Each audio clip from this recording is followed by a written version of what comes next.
قبر کی پہلی رات کا منظر کیسا ہوگا؟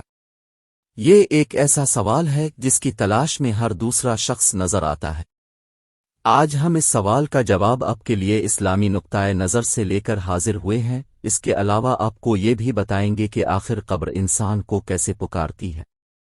کیا یہ پکار انسان کو سنائی دیتی ہے؟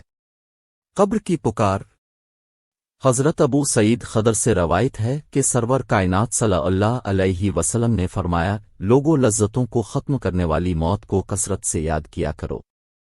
قبر ہر دن اپنے مردوں سے خطاب کرتے ہوئے اعلان کرتی ہے، میں غربت اور تنہائی کا گھر ہوں، مٹی اور کیڑوں کا گھر ہوں۔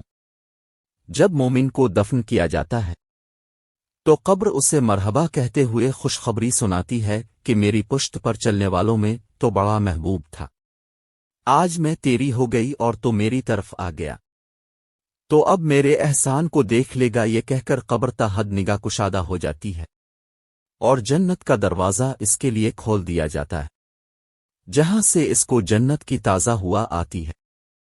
حضرت ابو ہریرہ رضی اللہ تعالیٰ عنہ کا بیان ہے کہ رسول اللہ صلی اللہ علیہ وسلم ایک جنازے میں شریک ہوئے، پھر فرمایا میں بھی اب صلی اللہ علیہ وسلم کے ہمراہ تھا۔ اب صلی اللہ علیہ وسلم ایک قبر کے پاس بیٹھ گئے اور فرمایا، یہ قبر ہر دن بآواز بلند کہتی ہے، اے آدم کی اولاد، تو کیوں مجھے بھول گیا؟ کیا تجھے یہ معلوم نہیں کہ میں تنہائی کا گھر، غربت کا گھر، وحشت کا گھر، کیڑوں مکڑوں کا گھر ہوں؟ میں بہت تنگ گھر ہوں، مگر اللہ جس کے لیے کشادگی کا حکم فرمائے گا اس کے لیے کشادہ ہو جاؤں گی۔ اس کے بعد اب صلی اللہ علیہ وسلم نے فرمایا، اے قبر، تو آ تو جنت کا چمن ہے یا پھر آگ کا ایک تنور۔ حضرت ابو حجاج رضی اللہ تعالیٰ عنہ سے روایت ہے کہ رحمت عالم صلی اللہ علیہ وسلم نے فرمایا، مردہ جب قبر میں رکھا جاتا ہے تو قبر اس کو کہتی ہے، اے ابن آدم، تو ہلاک ہوا، تجھے کس چیز نے مجھ سے دھوکے میں رکھا؟ کیا تجھے معلوم نہ تھا کہ میں فتنہ، تاریکی اور کیڑوں مکڑوں کا گھر ہوں؟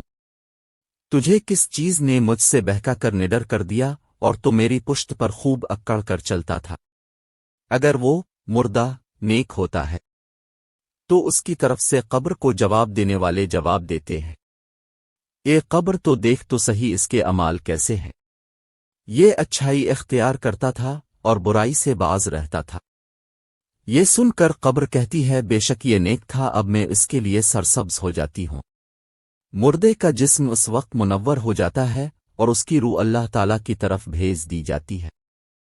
حضرت عبداللہ بن عبید رضی اللہ تعالیٰ عنہ سے روایت ہے کہ رسول اللہ صلی اللہ علیہ وسلم نے فرمایا، مردہ قبر میں بیٹھتا ہے اور ان لوگوں کے پیروں کی آواز بھی سنتا ہے جو اس کے جنازے کے ساتھ قبر تک گئے ہوں۔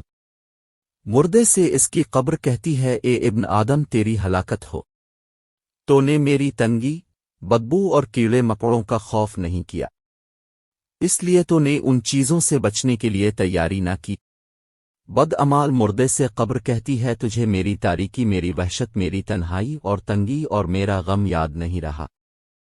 اس کے بعد قبر اس کو جکڑ دیتی ہے، جس کے بعد اس کی پسلیوں کی ہڈیاں ایک دوسرے میں پیوست ہو جاتی ہیں، جبکہ نیک بندے کے لیے قبر کشادہ کر دی جاتی ہے اور اس کے دائیں ایک کھڑکی کھول دی جاتی ہے جہاں سے اس کو جنت کی ہوا آتی ہے۔